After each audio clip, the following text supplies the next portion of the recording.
Genuíno Madruga, o homem do mar, da terra, do mundo, dos mundos, dos continentes. O meu trabalho tem como fundamento fazer um pouquinho da biografia do Genuíno. E vamos ter que começar pela criança que foi o Genuíno. Ora, muito bom dia, boa tarde ou boa noite, enfim, conforme a hora e o local onde nos escutam e veem, obviamente. Na verdade, eu nasci na freguesia São João, na Ilha do Pico. A nossa casa era uma casa, enfim, que ficava a sobranceira ao mar. E eu lembro-me desde dos meus primórdios de olhar para o mar, de ver o mar, quantas vezes, às vezes, em dias de mau tempo, com o vento, chamado o vento do mar, até me recordo de ficar com os lábios, enfim, com a maresia. E tudo aquilo me fazia olhar para o mar, se calhar vendo coisas que a maioria não conseguiam ver. Depois, passados os anos, e após o fim do vulcão dos Capelinhos, na Ilha do Faial, vim com os meus pais, enfim, com a minha família, morar na cidade da Horta. Por aqui fiz os meus enfim, não vou dizer os primeiros passos, mas as primeiras remadas no mar. Relacionei-me com pescadores, enfim, com pessoas com os quais muito aprendi. Construí a minha primeira embarcação quando tinha 12 anos.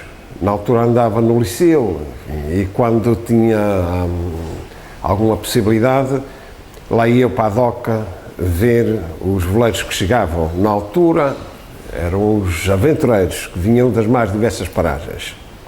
Mas, como ia dizendo, construí a minha primeira embarcação quando tinha 12 anos e foi aqui na Baía do Porto de Pim que, enfim, iniciei as minhas primeiras aventuras no mar.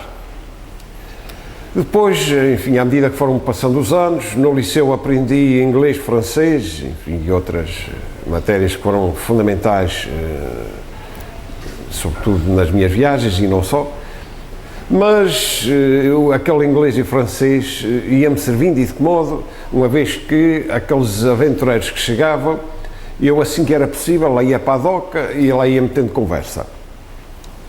E quantos me falavam, às vezes, enfim, uns vinham das Caraíbas, enfim, eram as ilhas que ficavam alguns no mar, outros vinham da Ilha de Santa Helena, outros vinham da América do Sul, outros vinham da América do Norte e outros da Europa, obviamente. Vinham de todo o mundo. E o que é um fato é que eu ia ficando, enfim, eu que nasci na ilha, rodeado de mar, ia ficando, enfim, ia construindo aquela ideia, bom, mas afinal, eles que vieram daqui e dali, se calhar um dia,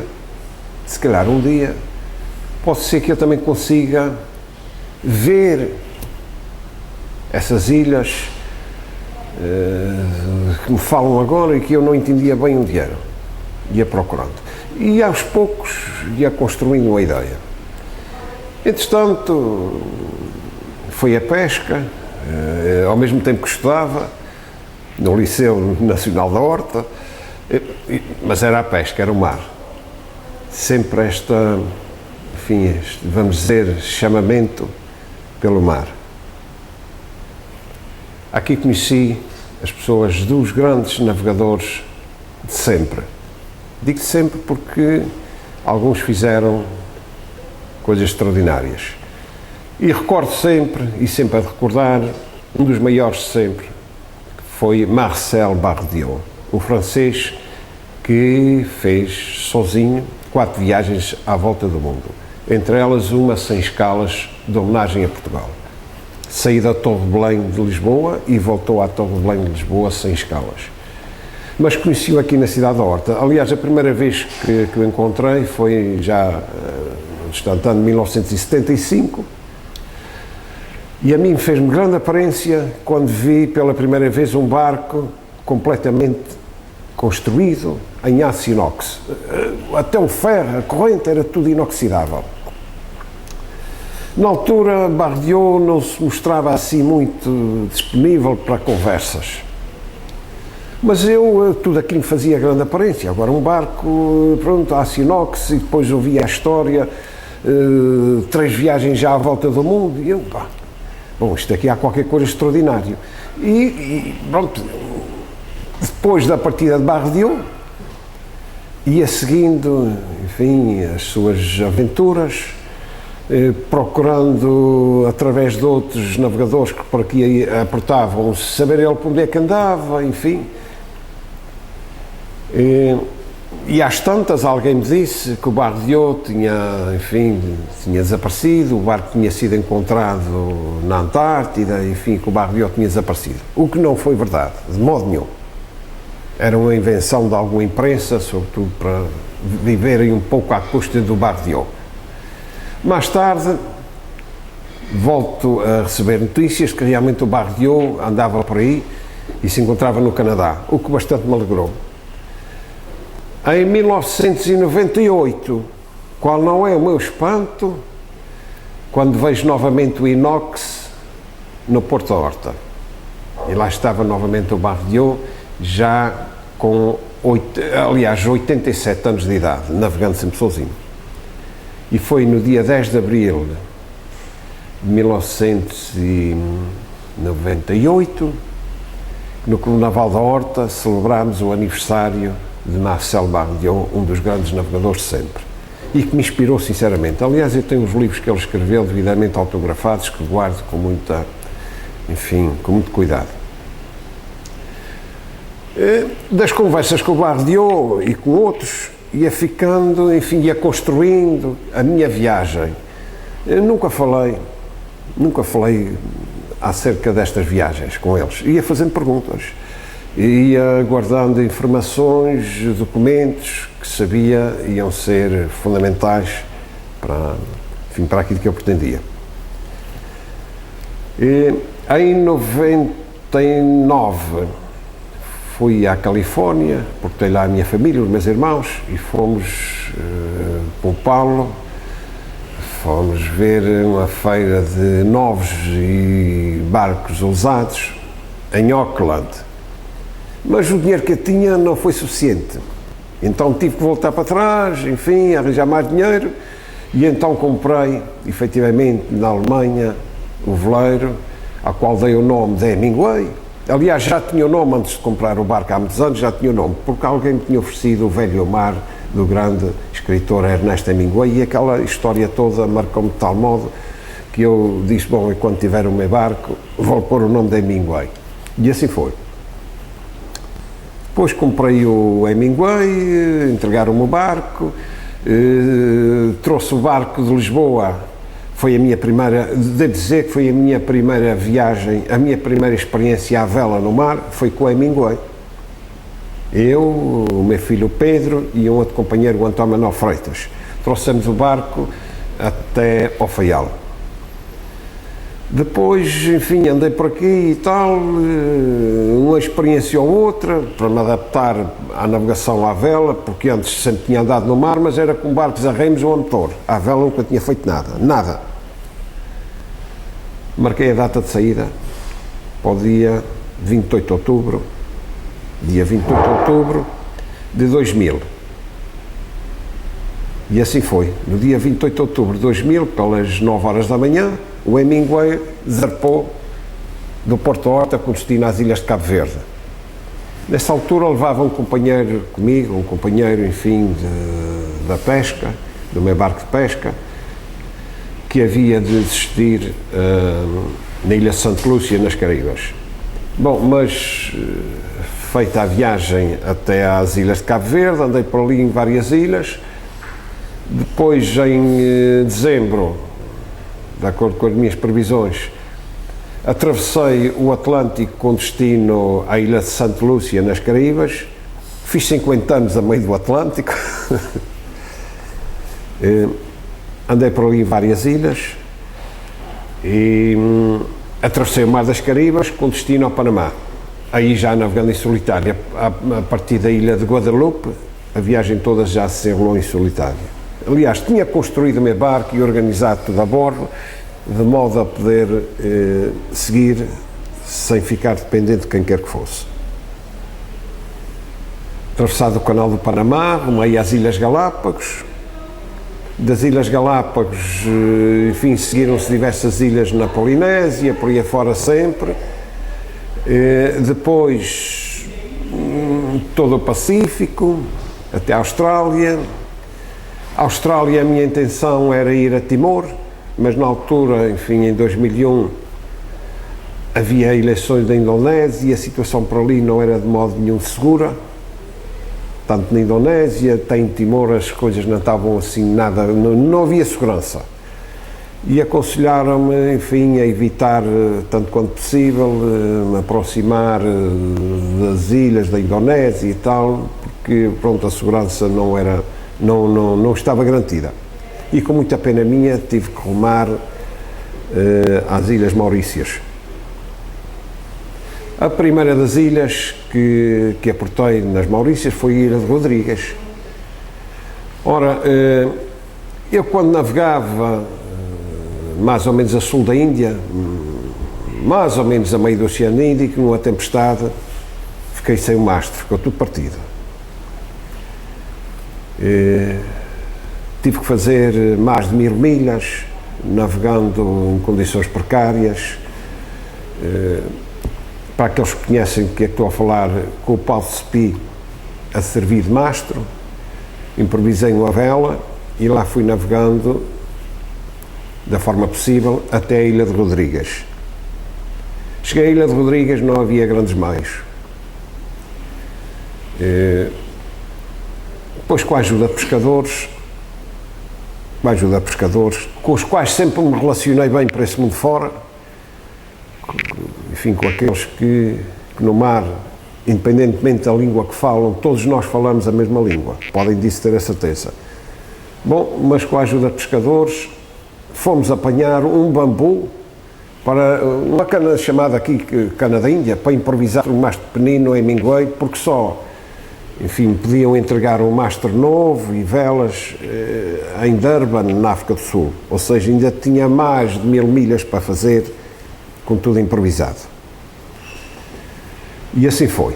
Mas antes devo contar que na Ilha de Rodrigues, aliás, esta ilha chamada Ilha de Rodrigues, foi um português que deu o nome a esta ilha, a Ilha de Rodrigues. Antes eram as Ilhas Mascarenhas, ou seja, as Maurícias e a Ilha da Reunião eram as Ilhas Mascarenhas, conforme sabemos, foram descobertas pelos portugueses. Aliás, os portugueses andaram para o mundo todo.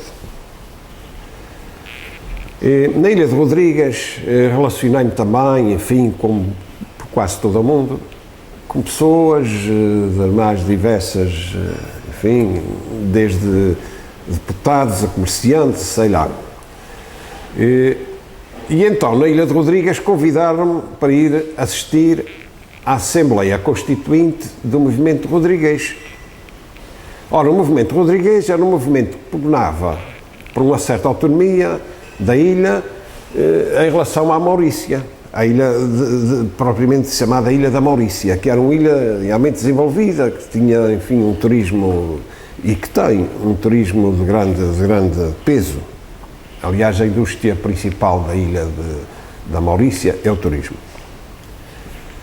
Bom, nessa assembleia, enfim, fotografei, com a minha câmara de vídeo gravei algumas entrevistas, algumas coisas, também me convidaram, enfim, para dizer alguma, enfim, porque já tinha falado com deputados e com outras pessoas, e então convidaram-me também para intervir, e lá falei um pouco acerca daquilo que eram os Açores, as nossas ilhas, a nossa autonomia, o que eram os Açores antes da autonomia e no pós-autonomia.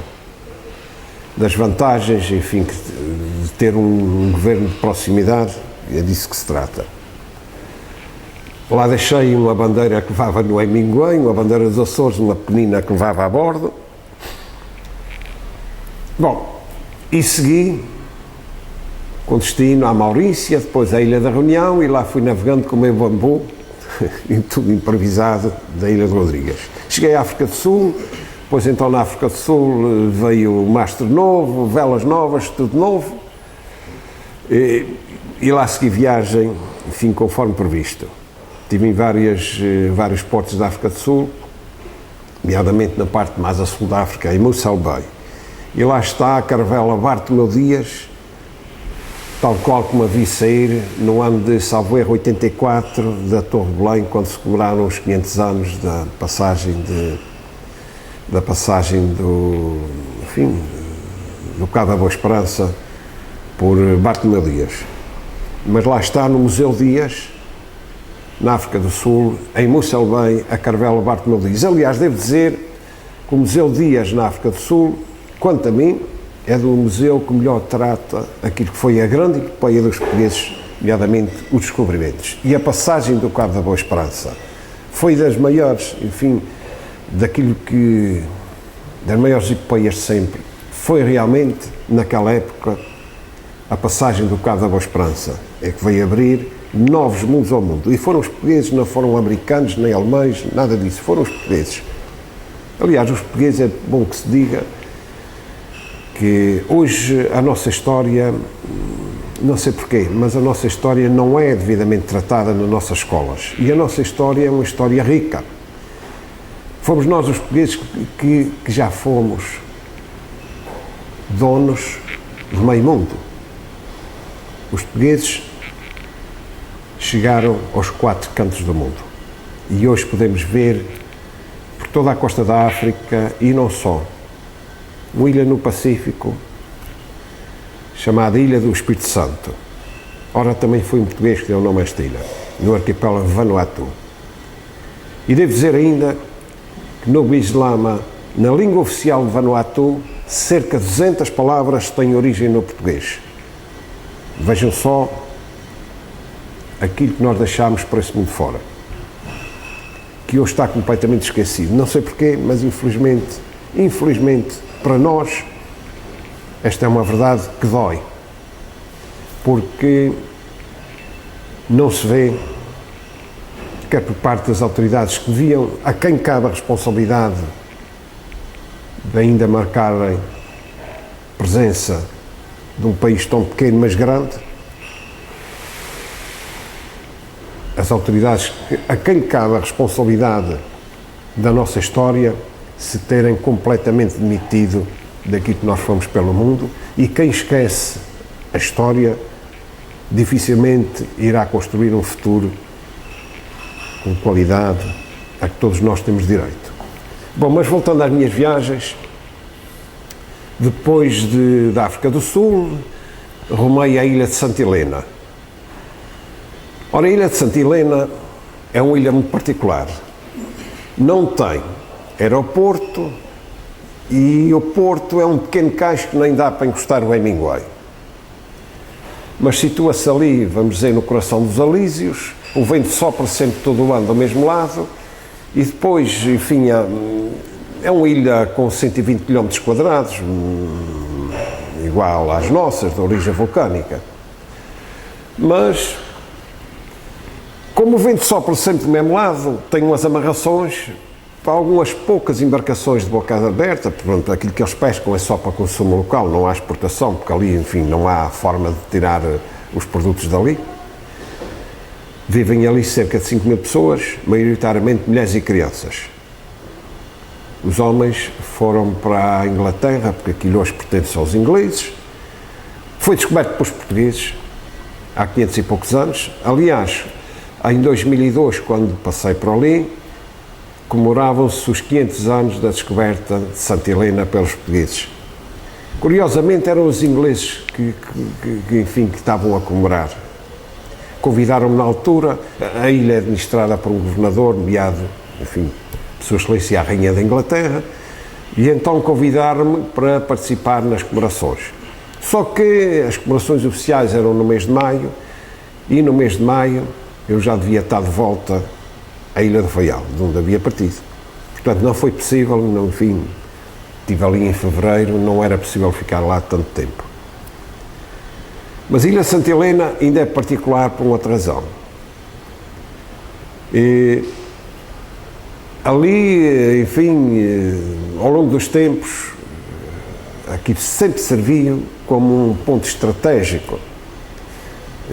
E podemos ver peças de artilharia desde da guerra de 39-45, mas de antes até, E devo dizer que quando das Malvinas também foi um ponto utilizado pelos ingleses. Foi lá também que vi e passei a maior escada de sempre da minha vida. 700 degraus. Porque aquilo é rocha, aliás, a ilha é rocha, enfim, tudo quanto se pode ver à volta da ilha é só rochedo. No interior tem alguma vegetação, poucas árvores, vacas, se vi 2 ou 3 vacas ali, foi o máximo, não tem nada, aquilo vem tudo fora. São os ingleses que pagam e de maneira para ter um ponto daqueles ali. Depois, Fernando de Noronha, já junto à costa brasileira, Fernando de Noronha, Fortaleza, e a partir daí foi novamente a ilha de Guadalupe, onde se completou a viagem de circunnavegação. Após a ilha de Guadalupe, regresso novamente à cidade de Horta, onde cheguei, por alturas das festas do Espírito Santo, conforme havia prometido que havia chegar, com todas as dificuldades, consegui chegar dentro daquilo que havia prometido, ou seja, por altura das festas do Espírito Santo do ano 2002, o Hemingway entrou novamente com o seu único tripulante no Porto da Horta. Isso foi a primeira viagem. Depois, enfim, o grande objetivo era a segunda viagem, ou seja, a passagem do Cabo Horn, do Atlântico para o Pacífico. O Bardiot havia feito esta passagem em 1953. Ora, o meu objetivo realmente era fazer aquilo que o Bardiot tinha feito, porque eu olhava para o Bardiot e dizia, pá, eu tenho uma cabeça, braços e pernas tal qual como o Bardiot, e se conseguir um barco eu também vou fazer a mesma coisa. E o meu objetivo realmente era passar o Cabo Horn. Só que da primeira viagem, bom, e pelas informações que eu tinha, eu achava que aquilo não ia ser assim muito fácil, e realmente não foi. E o mais seguro, pronto, eu pensei que o mais seguro era fazer a passagem do Atlântico para o Pacífico pelo Canal de Panamá, Mar das Caribas e tal, e pronto, porque ainda me sentia ainda muito à vontade naquela coisa de navegar à vela. Na segunda viagem já tinha, enfim, todo o conhecimento que tinha adquirido da primeira viagem e então aí já foi diferente. Mas mesmo com todas as dificuldades, e não são poucas, porque navegar para aquelas paragens não é fácil, não é de maneira nenhuma fácil. Mas independentemente da passagem do Cabo Horn, um dos grandes objetivos também desta viagem foi homenagear os nossos antepassados, que saíram destas ilhas com destino para eles desconhecido. Ou seja, aqueles que partiram daqui, sobretudo os que chegaram, mas também os que não chegaram a terras do sul, da América do Sul, ao Brasil, e mais para sul ainda, fundaram cidades no Uruguai, nomeadamente a cidade de São Carlos. Passar de norte para sul do Atlântico, à vela, hoje, com algumas dificuldades, creio que não tem nada a ver com aquilo que foi a grande epopeia dos açorianos até terras do sul do Brasil, de Santa Catarina. E eu tive tempo suficiente para ler muita coisa, mas sobretudo tempo para pensar seriamente naquilo que deve ter sido aqueles que saíram daqui, que deixaram tudo, todos eles, ou quase todos eles, os que regressaram foram, há poucos registros daqueles que regressaram, porque todos eles saíam daqui com viagens só num sentido. Foram para o desconhecido, tiveram que se relacionar com os nativos, com os índios do Brasil, e fizeram-no com muita sabedoria. Tiveram que enfrentar um clima completamente diferente daquele das nossas ilhas. A terra, tiveram que entrar por terra dentro. Pronto, tudo isto foi qualquer coisa extraordinário e a minha viagem até Santa Catarina também teve a ver, enfim, foi a minha modesta homenagem a todos aqueles que um dia fizeram essa viagem em condições extremamente precárias. Porque eu não consigo imaginar foi mais de 200 pessoas, quantas vezes, embarcadas a bordo daqueles navios da época, à vela, meses de viagem por aí abaixo, meses de viagem, uma viagem destas demorava, nem todos chegavam ao fim. E o cemitério para muitos deles era o mar, não havia outro. Portanto, eu não imagino o que foi isto, não imagino de maneira nenhuma, enfim, e a minha homenagem aos que conseguiram, mas também àqueles que ficaram vou dizer pelo caminho, mas foi pelo mar. Portanto, depois chegado a terras do sul do Brasil,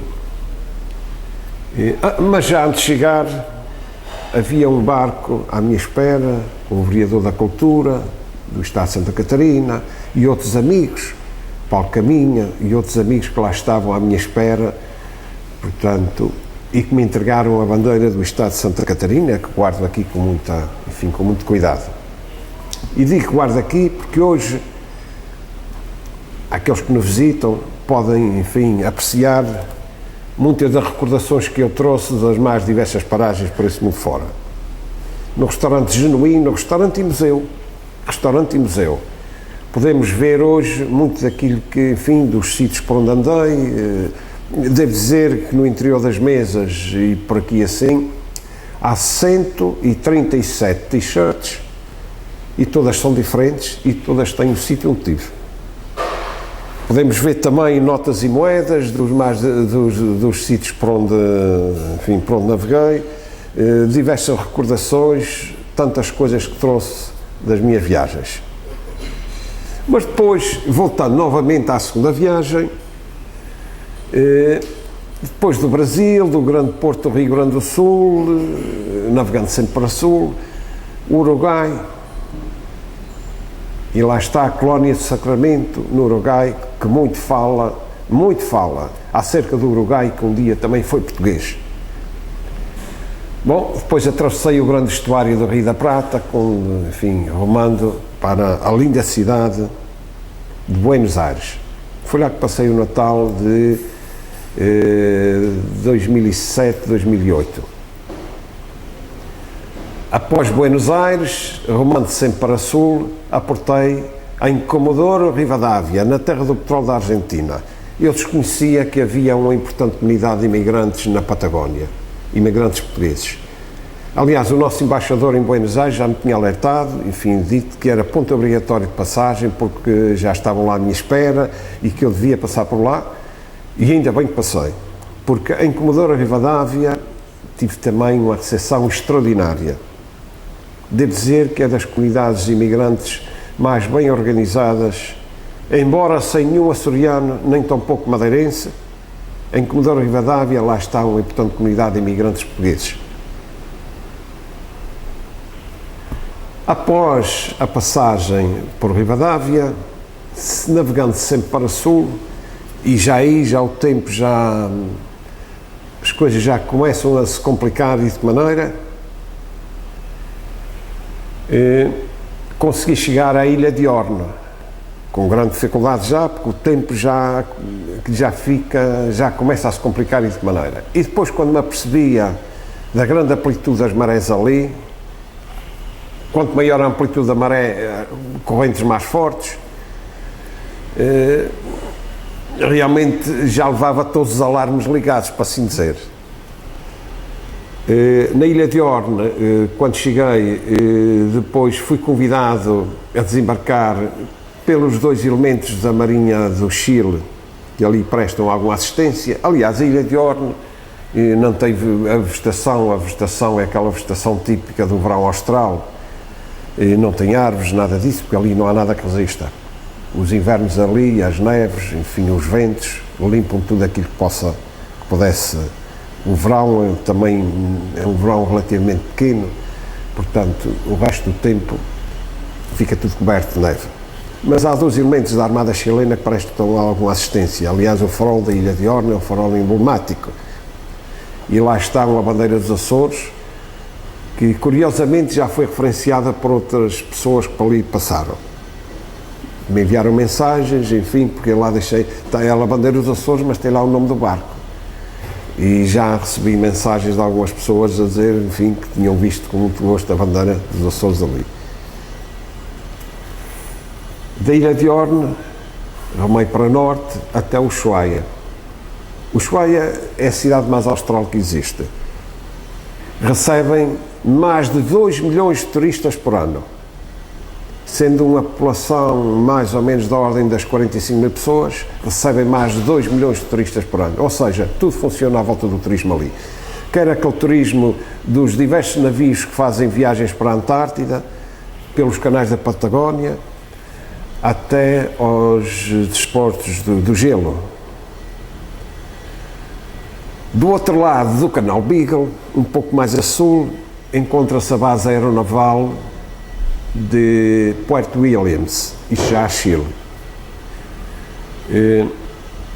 Puerto Williams pertence à comuna de Cabo de Hornos, tudo aquilo ali são 2 mil e poucas pessoas, incluindo, enfim, o pessoal da base aeronaval. Mas voltando ainda a Ushuaia, devo dizer que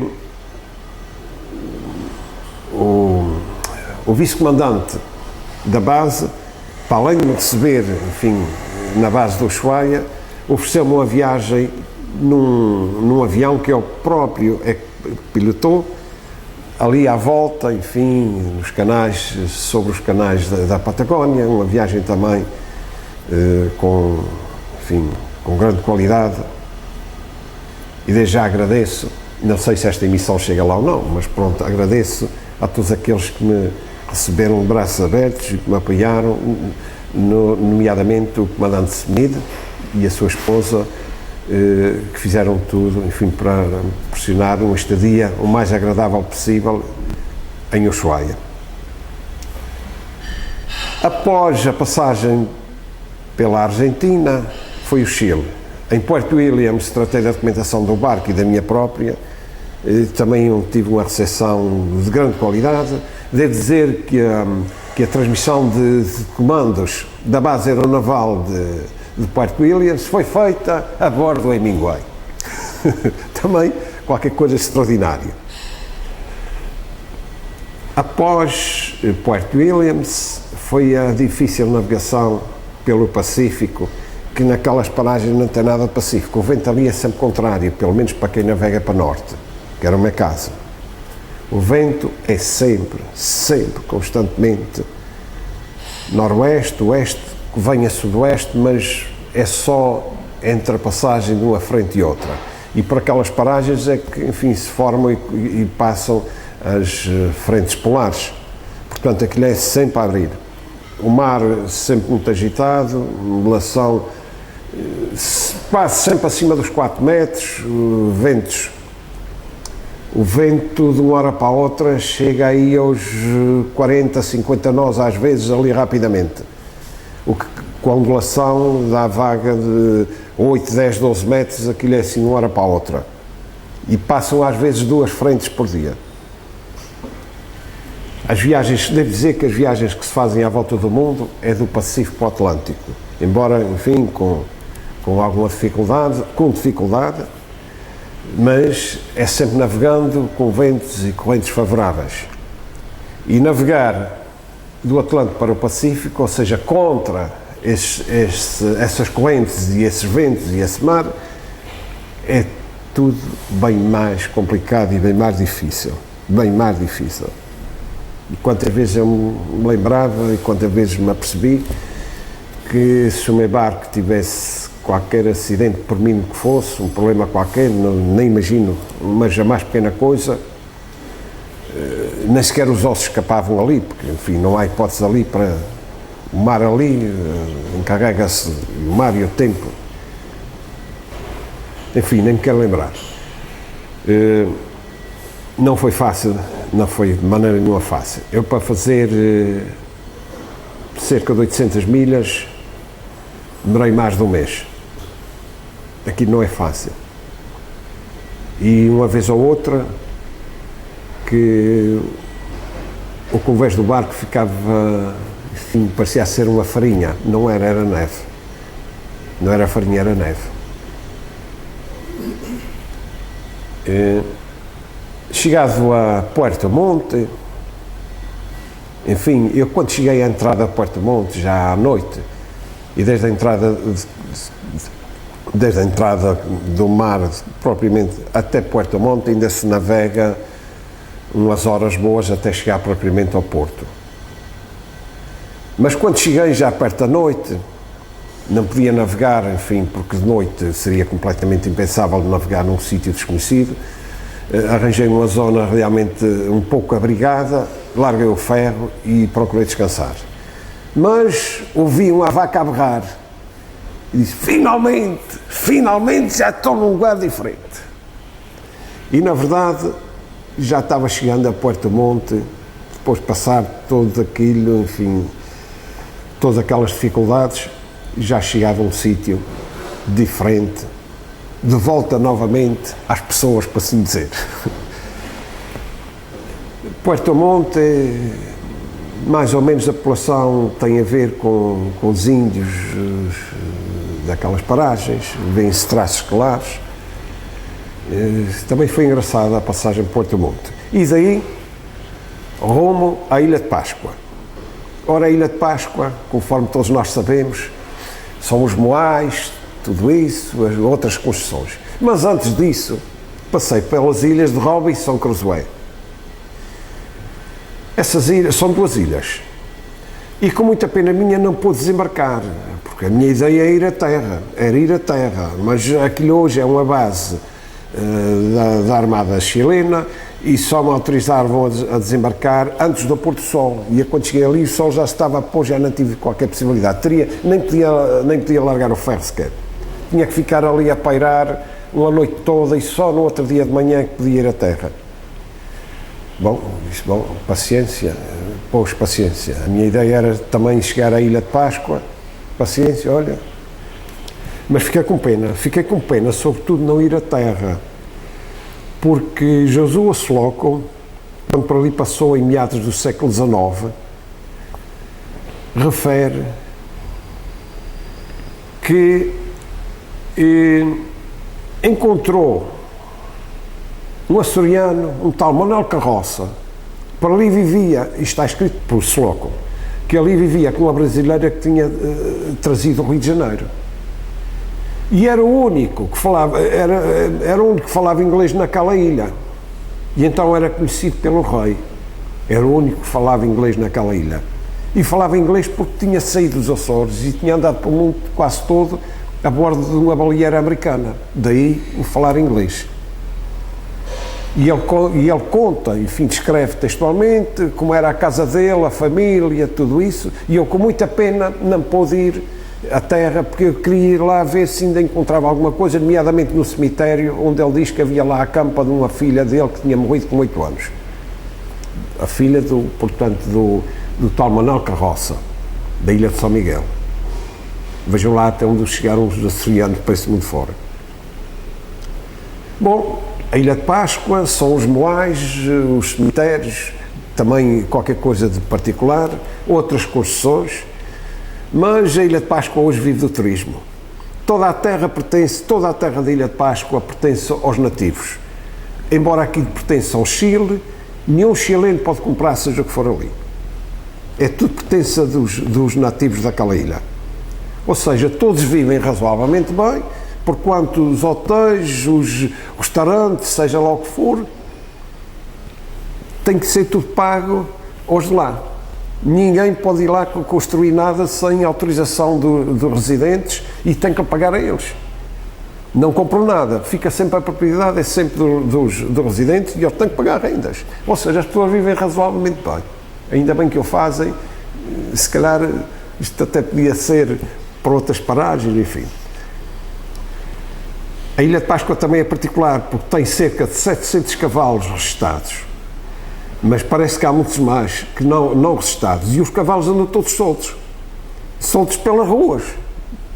A gente vai andando por uma rua fora e às vezes vai também acompanhado por 2 ou 3 cavalos. Mas funciona tudo bem, não há problema, a coisa corre tudo bem. Parece que os cavalos são mais ou menos comunitários, portanto tudo funciona bem. São daquelas particularidades. Bom, e depois da Ilha de Páscoa seguiu-se novamente as ilhas da Polinésia, nomeadamente as Ilhas Marquesas. Lá está um cemitério muito, enfim, muito singular também na ilha de Ivoá. Lá está a campa de Gauguin, de Paul Gauguin, o espaço cultural de Paul Gauguin, onde vi, enfim, muitas das cópias de muitas das obras de Gauguin, alguns originais também, mas cópias de alta qualidade. E logo ao lado temos o espaço também, um hangar, onde está o avião de Jacques Brel, onde está, enfim, muito daquilo que foi a grande obra de Jacques Brel. Ele também foi navegador, aliás, conheci Jacques Brel na cidade de Horta, no Piton, a quando da sua derradeira viagem. Ele que também foi, enfim, já na altura, quando para aqui aportou, já estava, enfim, numa situação um bocado complicada, a saúde já não estava nada bem, e foi tratado aqui na altura pelo Dr. Zec Mota.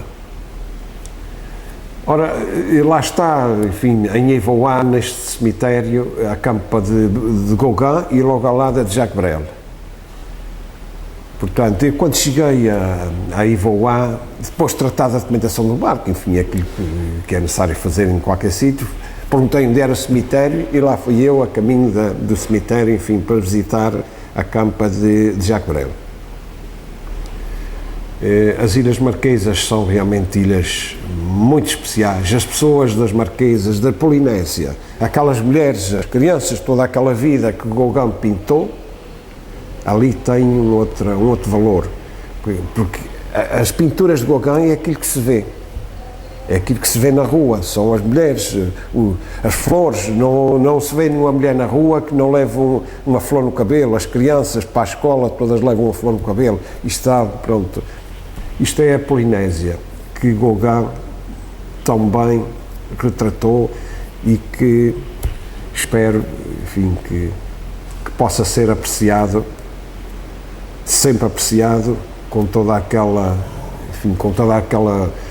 beleza que se pode ver ainda hoje por algumas das ilhas da Polinésia. Mas atenção, quando se fala das ilhas da Polinésia, normalmente as pessoas indicam, enfim, pensam logo em Tahiti, Bora Bora, Morea. E eu devo dizer que esqueçam essas ilhas, porque a Polinésia aí acabou. Alguém que pretenda ir algum dia às ilhas da Polinésia francesa, procurem as ilhas mais pequenas. Nada de ir às ilhas grandes, porque para além de ser tudo horrorosamente caro, já pouco tem a ver com a Polinésia.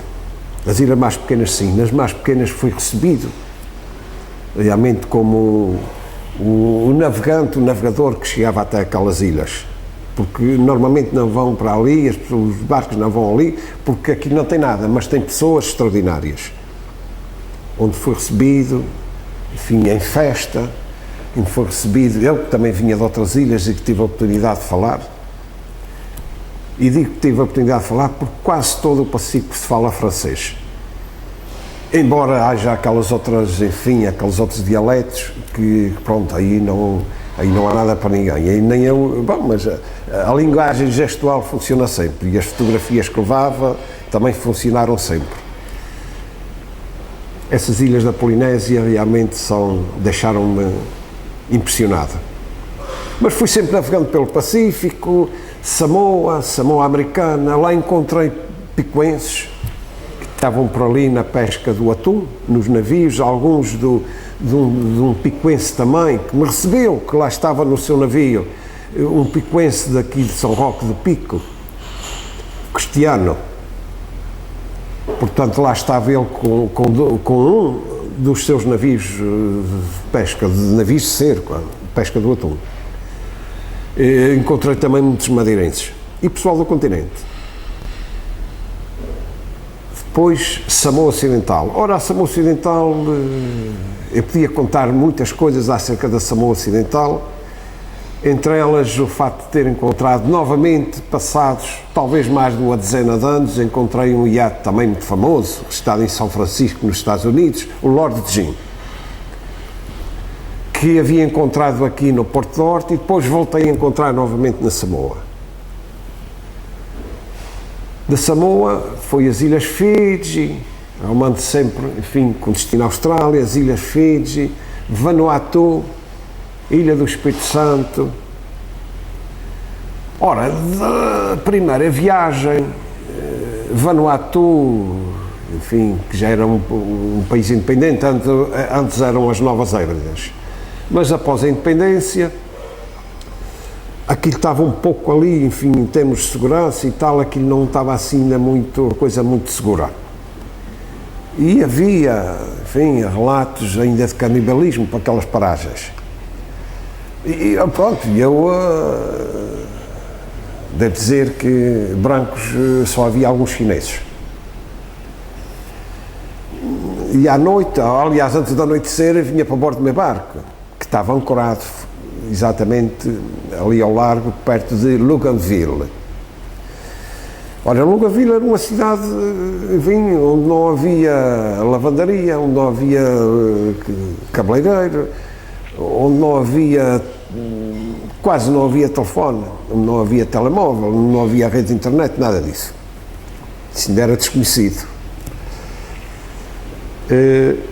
E então, quando, enfim, antes da anoitecer, já estava a bordo do meu barco, enfim, para cuidar do barco e, para o outro lado, para ver se tinha alguma segurança também.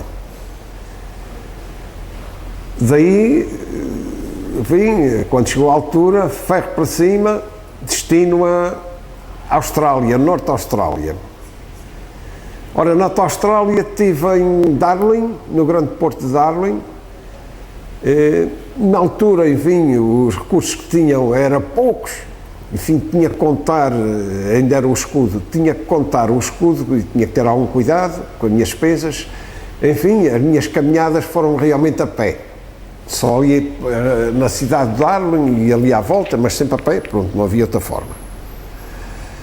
A minha intenção era ir a Timor, mas aquilo na altura não havia muita segurança e tal. E, bom, isto da primeira viagem. Da segunda viagem, enfim, já havia completamente diferente, e então fui a Timor. E devo dizer que a minha viagem, sobretudo a segunda viagem, sem a passagem por Timor, teria ficado incompleta. Em Timor, antes de chegar, já estava o barco da GNR à minha espera. Depois, Timor foi recebido pelo governo de Timor, só não esteve presente o então primeiro-ministro Xanana Guzmão, porque se encontrava numa viagem, não sei, enfim, não estava em Timor na altura. Foi recebido, enfim, pelo presidente Ramos Horta, que teve a amabilidade de cancelar toda a sua agenda, e no dia em que saí de Timor, me acompanhou a bordo de Hemingway ali, enfim, um pouco à saída de Timor, de Dili. E ainda mais, para além de me oferecer, enfim, café de Timor, do melhor café do mundo, e de outras, enfim, ofereceu-me mais algumas outras coisas, mas ofereceu-me um terço, que por sua vez lhe tinha sido oferecido pela irmã Lúcia, quando ela visitou. Eu guardo este texto, enfim, com todo o cuidado, porque realmente é uma relíquia, e ele que era e é um grande devoto de Nossa Senhora de Fátima, tinha aquele texto, enfim, com toda para ele, eu nem imagino qual era o valor que aquele texto tinha e tem, seguramente, para o Dr. Ramos Horta. E também tem para mim, obviamente que tem. Portanto, eu tenho esse texto devidamente acalculado e assim há de continuar. De Timor, depois de uma visita, enfim, com alguns amigos, pela parte de Timor, enfim, propriamente, que fala a língua portuguesa, porque, conforme sabemos, a outra parte da ilha pertence à Indonésia. Mas depois da minha partida foi Bali, na Indonésia. Bali, enfim, tudo vive à volta do turismo, é um dos grandes pontos de destino do turismo mundial, é Bali, na Indonésia. Também gostei realmente, enfim, de ver muita coisa diferente daquela que eu conhecia. os muçulmanos, os indianos, enfim, que vivem ali sem os problemas que acontecem por outras paragens. Da Indonésia seguiram-se novamente as Maurícias, a Ilha de Rodrigues, onde voltei novamente passados 8 anos e onde fui recebido, enfim, braços abertos novamente. Por algumas das pessoas que havia conhecido antes, nomeadamente o imã da igreja, o responsável, não sei se é a igreja que se diz, enfim, pelos muçulmanos, que quando a minha primeira viagem veio a bordo do Hemingway e lá deixou no livro de visitas uma oração feita por ele. Da segunda viagem voltei novamente à mesquita e novamente encontrei o mesmo responsável que me recebeu não só na mesquita, mas também na sua casa, com a sua família, enfim, voltou novamente a fazer, que eu não sei o que é que ali está escrito, ele traduziu-me, mas está escrito, não sei qual é a língua, talvez em árabe, novamente enfim, qualquer coisa que ele deixou ali escrito, uma mensagem. Bom, encontrei amigos, fui novamente, enfim, tratado com as maiores honras, e na Maurícia, propriamente, participei num evento relacionado com o Dia Mundial de Luta contra a Pobreza, fui recebido pelo então Presidente da República. Aliás, aqui numa destas mesas, numa das mesas relacionadas com a Maurícia, tenho alguma documentação relacionada. Bom, e das Maurícias, novamente, África do Sul. Durban, Porto Elizabeth, Mossel Bay, Cidade do Cabo. Em Porto Elizabeth passei novamente o Natal de 2008, 2009, Natal 2008, com a comunidade portuguesa, com os imigrantes no Clube Português de Porto Elizabeth, e aqui quero também recordar todos os companheiros e amigos que por lá ficaram, grandes amigos, grandes companheiros, grandes portugueses em Porto Elizabeth, mas também em Durban, na África do Sul. Em Durban. Toda a África do Sul, madeirenses, açorianos não, madeirenses, enfim, continentais. Mas devo dizer que também em Durban recebi a visita das únicas açorianas que residiam por ali próximo, não em Durban, não me recordo agora o sítio de residência, tenho isso devidamente anotado, mas não sei agora. Uma, Maria de São João, da Ilha de São Jorge, mas tudo pessoas já por seus 80 anos por aí. E uma outra senhora também da Terceira, não me recordo agora do nome, nem de onde era oriunda, mas que vieram propositadamente me dar um abraço. Portanto, tudo isto marcou. Da África do Sul, novamente a ilha de Santa Helena, a ilha que foi presídio e último, enfim, de Napoleão, foi lá que ele morreu, é lá que está a campa onde ele foi enterrado, depois, enfim, já houve outros acontecimentos por ali. Mas as 3 casas onde ele residiu, a última das quais foi propositadamente construída para ele, aliás, todo o seu interior e exterior, mas todo o seu interior está devidamente acautelado e podemos ali ver desde os jogos de xadrez, desde muita correspondência que ele recebia, desde a biblioteca, muitos quadros, pinturas, sei lá, tanta coisa relacionada, enfim, com a vida de Napoleão na ilha de Santa Helena. E já agora, enfim, como a ilha não tem, parece que agora já estão a fazer um aeroporto, mas não tinha aeroporto e o porto também, enfim, era um cais pequenino. Então, para chegar ali, era no navio Santa Helena, que é um navio misto de passageiros e cargas, que faz Inglaterra, Ascensão, Santa Helena, Cape Town, na África do Sul, depois regressa e, atenção, só 6 semanas depois é que volta. Ou seja, quem chega ali tem que ficar 6 semanas. Aparecem para ali, enfim, algumas pessoas, mas poucos, é claro que são poucas pessoas que chegam ali, porque só têm que chegar de navio.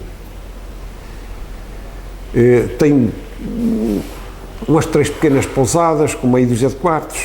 Pronto, até ver ainda não há turismo ali. De modo que a Ilha de Santa Helena, enfim, as pessoas vivem ali, enfim, um pouco isoladas do mundo.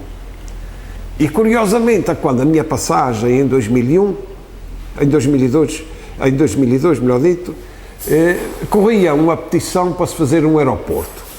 Porque havia os que queriam e os que não queriam. Os que não queriam alegavam, pá, isto vai encher aqui de gente e a gente vai ficar desgraçado depois. A nossa vida vai-se completamente. E havia os que queriam, porque pá, a gente precisa de turismo, precisa disto, precisa daquilo. Bom, essa discussão continuou e o que é um fato é que em 2009, quando passei por ali, continuava ainda a petição. Pronto, ainda não se tinha resolvido o problema do aeroporto, mas parece que agora já resolveram e parece que já estão os ingleses a construir lá um aeroporto. E claro, aquilo assim que tiver por ali um aeroporto, a vida daquela gente altera-se completamente. E acabou, e para todos os efeitos, irá acabar a vida pacífica da Ilha de Santa Helena. Da Ilha de Santa Helena, enfim, naveguei com destino ao Nordeste brasileiro, novamente a Fernando de Noronha. Mas em Fernando de Noronha, antes de chegar a Fernando de Noronha, muito antes, na minha carta tinha assinalado um baixinho. E eu, como o tempo estava bom, arrumei para ali e tal, e fiz um aparelho, e para experimentar a qualidade de peixe que tinha ali. E apanhei um enxarel grande, e uns outros peixes, nomeadamente também um cação. Mas depois, enfim, também não... Já tinha peixe suficiente e pronto, e a minha... Enfim, ainda estava ali para pescar. O meu objetivo era chegar a Fernando de Noronha, enfim, ainda me faltavam uns quantos dias de navegação. E assim foi, ao remar até Fernando de Noronha, de modo a chegar ali, enfim... Porque a minha intenção também era ficar uns dias em Fernando de Noronha, ir à pesca lá e tal. Mas desta vez, ao contrário da primeira, já me exigiram dinheiro. Exigiram dinheiro para o barco, bastava largar o ferro, já estava pagando. Exigiram dinheiro para o meu barco e exigiram dinheiro para mim também. Ou seja, eu em 2 dias, num dia que estive em Fernando de Noronha, para todos os efeitos foi só um dia, porque o segundo dia tive um bocado assim, já disse que ia sair e já tratei da documentação para sair, mas ainda fiquei ali mais umas horas e tal, porque entretanto fui à pesca com pescadores, ainda fiquei por ali quase um dia e pronto, e não houve problema nenhum e depois então fui embora. Mas exigiram dinheiro já, enfim, já está tudo diferente, Fernando de Noronha, agora é só para quem tem dinheiro. Os outros, até os próprios brasileiros, portanto, porque Fernando de Noronha, embora se pertencendo ao Brasil, era assim um caso um pouco à parte, não havia violência por ali, havia uma quantidade enorme de pequenas pousadas, essas pousadas eram mais ou menos... As famílias que tinham um quarto disponível e tal, alugavam aquilo aos turistas e todos viviam mais ou menos. Também lá cozinhavam qualquer coisa e tal, e a coisa funcionava bem. Agora vai-se alterar tudo, já vão construir hotel, ou melhor, já tem hotel, já tem outros restaurantes, outra coisa, e aquela gente, agora a coisa vai-se complicar a vida ali. Mas enfim, isso é outra história que tem a ver lá com os brasileiros, com o governo deles, enfim, é outra coisa, enfim. Daí depois foi São Luís do Maranhão, e São Luís do Maranhão, enfim, também foi importante a minha passagem por São Luís. Devo dizer que no município ali, no estado do Maranhão, um município chamado Alcântara, foi o único sítio onde encontrei espécies. Ora, conforme sabemos, espécies é um doce que só se fabrica aqui na Ilha de São Jorge. E voltei a encontrar espécies no Maranhão, coisa que não encontrei em nenhum sítio. E agora, as espécies foram de São Jorge para lá, ou vieram do Maranhão para São Jorge? Fica a pergunta aos entendidos. Pronto, e a partir de São Luís, novamente o regresso à Ilha do Pico, com todos os percalços que aconteceram. Porque o mastro que tenho agora no Hemingway é o terceiro. E 3 dias depois de sair de São Luís, lá se ficou tudo partido outra vez, já. Portanto, consegui chegar ao fim, também numa situação bastante difícil e complicada, mas pronto, o que interessa é chegar ao fim. E mesmo assim, ainda cheguei novamente à minha ilha, no tempo das festas do Espírito Santo, ou seja, cheguei no sábado da Trindade ainda, tal como havia prometido. E o que interessa é chegar ao fim, com todas as dificuldades, sejam elas de que ordem for, o interesse é chegar ao fim. Numa viagem ou em qualquer coisa que a gente, enfim, faça na vida, o importante é chegar ao fim, conseguir concretizar aquilo que nos propusemos. Eu agora pedia para, enfim, foram milhares de milhas náuticas a serem feitas pela mais variada ordem de tempo e de condições do mar. Eleja-me um ponto que o senhor para si seja mesmo aquele ponto marcante e que o vai marcar por esta sua vida a nível positivo, ou a nível de muito bom, e aquele que o senhor acha que foi o seu pior momento na sua viagem. Obviamente que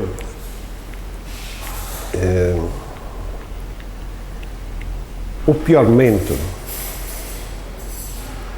aliás, os dois piores momentos, se assim se pode dizer, os dois, foi na primeira viagem, ficar sem mastro, mais ou menos alguns aqui temos, enfim, a Índia, mais ou menos por aqui. Mais coisa, menos coisa, por aqui, para estas latitudes, ficar sem mastro. Aliás, o Oceano Índico sempre foi complicada a navegação no Índico. Mas, enfim, uma tempestade aqui, ficar com tudo partido, não foi tarefa fácil. Consegui navegar depois até a Ilha de Rodrigues, não foi fácil. E aqui, conforme já tive a oportunidade de dizer, foi na Ilha de Rodrigues que, com a ajuda de pescadores, consegui preparar o Hemingway, embora de forma precária, para conseguir navegar até Durban, na África do Sul. Esta não foi uma situação de modo nenhum fácil. E devo dizer que as situações complicadas só foram possíveis de ultrapassar porque ando há muitos anos no mar, porque se não fosse tudo aquilo que eu aprendi na minha vida no mar, isto não teria sido possível. Quase certeza. Depois, outra situação complicada foi após a saída do Brasil. Na segunda viagem, mais ou menos por aqui, fiquei outra vez com tudo partida e tive que fazer toda esta viagem com a retranca a servir de mastro.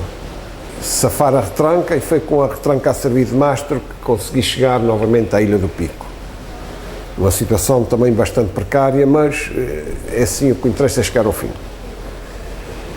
Estas foram seguramente as situações mais difíceis nestas viagens, mais complicadas, seguramente mais complicadas. E devo dizer que por muitas mais viagens que faça, não sei se vou fazer ou não está nada decidido, mas por muitas mais viagens que faça, certamente não será com o Hemingway. O Hemingway não seria barco para fazer uma viagem, quanto mais duas e três, uma coisa impensável, pronto, isso está fora de causa. Não tem a segurança necessária. Aquele tipo de embarcação não tem a segurança necessária para estas viagens.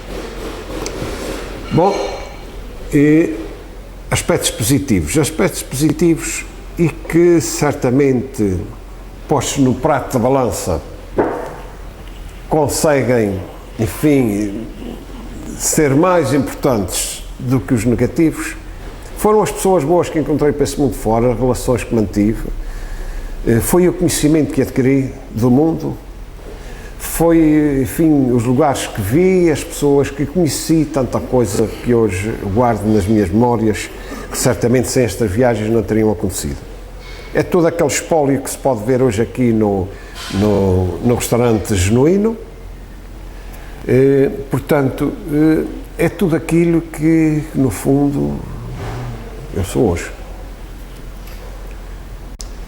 O que, depois de ouvirem pelo próprio, não é muito normal um senhor com a sua profissão abraçar e enfrentar duas viagens ao redor do nosso planeta e levando-as a cabo com êxito. Quando é que começou com a sua atual profissão e é um homem feliz com essa mesma profissão? Eu principiei, a minha profissão é pescador, sempre andei no mar, mestre pescador. Aliás, sempre tive barcos, desde o meu primeiro, que construí quando tinha 12 anos. Uma chatazinha pequenina, ainda guardo 2 fotografias, é a última coisa que me resta. Sempre tive embarcações de pesca, desde bocas abertas, não sei o quê. Aliás, a primeira embarcação motorizada que tive foi comprada a um pescador que emigrou para os Estados Unidos e que me vendeu a sua lanchinha, a Judite Fátima, com 14 pés, enfim, uma lancha pequenita, com motorzito a gasolina, enfim, era o que havia na época. Comprei-a então por 6.000 escudos. Naquele tempo era dinheiro, mas de qualquer modo foram 6.000 escudos, foi a primeira embarcação que tive. Depois fui arranjando outras, construindo outras e tal. Entretanto, no meio disto tudo também se meteu a tropa, também tive que ir para a tropa como todos os outros, onde tive 44 meses. Bom, felizmente não fui ao ultramar. Depois, enfim, fui construí uma primeira garnica, construída em fibra aqui no estaleiro da Soconave, no Faial. A seguir vou à Inglaterra, a convite do Governo Regional, fui à Inglaterra, Espanha e França ver embarcações cabinadas. E na verdade decidi-se então adquirir vários barcos, enfim, na Inglaterra, fabricados pelo estaleiro da Signos Marine, e então veio a primeira garnica para o Faial, já uma embarcação de 11 metros, cabinada, com outras condições, enfim, já era um barco bastante bom, bastante diferente. E foi aí que ganhei, principiei, também exportava peixe, e foi aí que então principiei a ganhar mais uns dinheirinhos que ia arrumando para comprar o meu veleiro. Tudo isso, uma viagem, ou aliás 2 viagens planetárias, muitas, milhares e milhares delas à volta das ilhas à procura da pesca, o conhecimento, o saber, a boa vontade. Agora, neste momento, nós estamos a fazer este trabalho com o genuíno num restaurante e que eu e a Luísa andamos a pesquisar, está entre os melhores restaurantes da região. O que é que foi, ou o que é que motivou a criar este restaurante? Bom, primeiro, o restaurante está construído onde antigamente era a casa do mestre Eduino. Ora, o mestre Eduino era um pescador com o qual eu aprendi muito. As minhas, enfim, não vou dizer os meus primeiros passos, as minhas primeiras remadas no mar foi aqui, enfim, à volta deste espaço, na casa do mestre Eduino. Foi com ele que fui as primeiras vezes pescar profissionalmente. Portanto, o mestre Eduino morava aqui. Ora, o mestre Eduino, depois de morrer, os seus familiares, enfim, também não se entenderam bem e tal, e a casa ficou à venda, este espaço. Enfim, comprei a casa, depois comprei uma outra contígua e pronto, arranjei um projeto e fez este restaurante. Ora, o restaurante, por várias razões. Primeiro, porque aqui agora consigo ter devidamente exposto todo este espólio, tudo aquilo que trouxe, vamos dizer, dos 4 cantos do mundo. Para além disso, aqui só trabalhamos com produtos regionais, ou seja, o peixe que aqui temos é o peixe dos Açores. Nem sequer temos bacalhau. Depois temos os vinhos regionais, desde os vinhos do Pico, os vinhos da Terceira, da Graciosa, de São Miguel, aqueles que têm qualidade, obviamente. A localização do restaurante aqui mesmo sobranceira à Baía do Porto de Pinho, a meia dúzia de metros do mar. E depois toda esta minha história, que aqui está, enfim, que eu sempre possível vou compartilhando. Eu não digo com os meus clientes, digo com os meus passageiros, porque todos aqueles que, enfim, que entram aqui neste espaço, eu considero passageiros, são os passageiros desta viagem, enfim, no caso será uma viagem gastronómica, mas não só, porque as pessoas vêm comer aqui, daquilo, enfim, daquilo que nós temos, mas também vêm ver coisas, e vêm fazer perguntas, e vêm saber mais, e vêm outros que também navegaram pelo mundo, e vêm outros que também pretendem navegar pelo mundo. que aqui vem, enfim, colher algumas informações, que aqui vem conversar também. Portanto, este espaço, que cada vez será mais conhecido, mas que hoje já é conhecido, quer pelo continente português, quer pela, enfim, sobretudo os nossos imigrantes também, que sempre vêm aqui. No verão, então, vêm muitas pessoas aqui dos Estados Unidos, do Canadá, alguns, enfim, vêm ver, muitos vêm comer, mas também alguns vêm ver, alguns vêm aqui porque querem, enfim, dar um abraço, outros querem, enfim, um livro, outros querem simplesmente um autógrafo. E muitas pessoas passam por aqui já, enfim, vamos dizer, dos 4 cantos do mundo. Há poucos dias estivemos aqui australianos, a senhora embaixadora da Austrália já teve a amabilidade também de vir ao Genuíno, a senhora embaixadora da Suécia também já cá esteve, enfim, por aqui tem passado e irão continuar a passar muitos daqueles que também pretendem, de certa medida, navegar. Navegar às vezes entre aspas, mas enfim. Genuíno, há um ditado feito pelo saber popular de há séculos que diz que por detrás de um grande homem há sempre uma grande mulher. Com certeza. Aliás, eu devo dizer que a Beatriz é a minha segunda esposa, porque a primeira, infelizmente, morreu antes de eu concluir a compra, antes de eu poder comprar o Hemingway. Ela também trabalhou, mais os meus filhos, todos trabalharam para este projeto. E a Estela faleceu antes de eu conseguir comprar o barco. Portanto, a Beatriz é a minha segunda esposa, que também, enfim, assumiu e é uma mulher excepcional. Também por ser uma mulher excepcional é que está hoje aqui, porque senão certamente não estaria. Ela é do sul do Brasil, Porto Alegre, do estado do Rio Grande do Sul, enfim, Porto Alegre que nos diz muito. Aliás, a cidade de Porto Alegre, conforme sabemos, foi fundada por açorianos. E há 2 anos lá estivemos com uma das nossas filarmónicas, a Sociedade Filarmónica União Praense, nas comemorações dos 260 anos da cidade de Porto Alegre. Que vai ter que nos explicar isso, como é que aconteceu e o que é que representou para si e continua a representar a comenda que lhe foi dada pelo Presidente da República, comentador da Ordem do Infante. Fale-nos sobre isso. Bom, creio foi, enfim, na altura em 2003, a quando das comemorações do 10 de junho na cidade de Angra do Heroísmo, Sua Excelência o Presidente, então, Sampaio, achou por bem me distinguir com a comenda do Infante Henrique. Bom, é uma homenagem, talvez, creio que sim, não sei se merecida ou não, mas pronto, é uma homenagem do governo português, no caso, à minha primeira viagem, sobretudo àquilo que ele veio pelo mundo, os nossos imigrantes, mas não só, a todos aqueles, enfim, com quem me pude relacionar, por isso muito fora. Falei das nossas ilhas, sobretudo das nossas ilhas, destas nossas lindas ilhas, que creio só têm o devido valor quando estamos fora.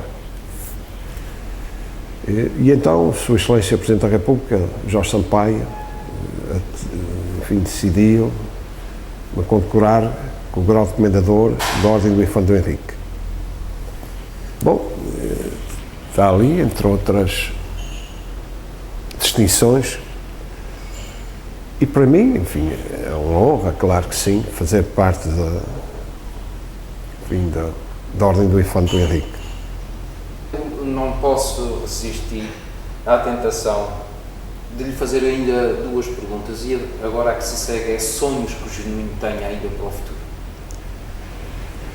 Bom, é assim, sonhos, obviamente que meus sonhos estão sempre ligados ao mar, e sempre vão estar, porque nasci assim e hei de continuar assim até onde for possível.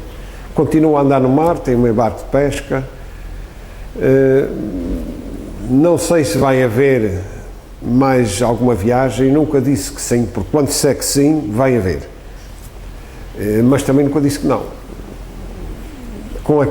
com o Hemingway, com aquele barco, de certeza absoluta, isto já está mais que decidido, sobretudo o último acidente que tive, ficou mais claro que, pronto, eu só tenho uma vida e tenho que cuidar dela.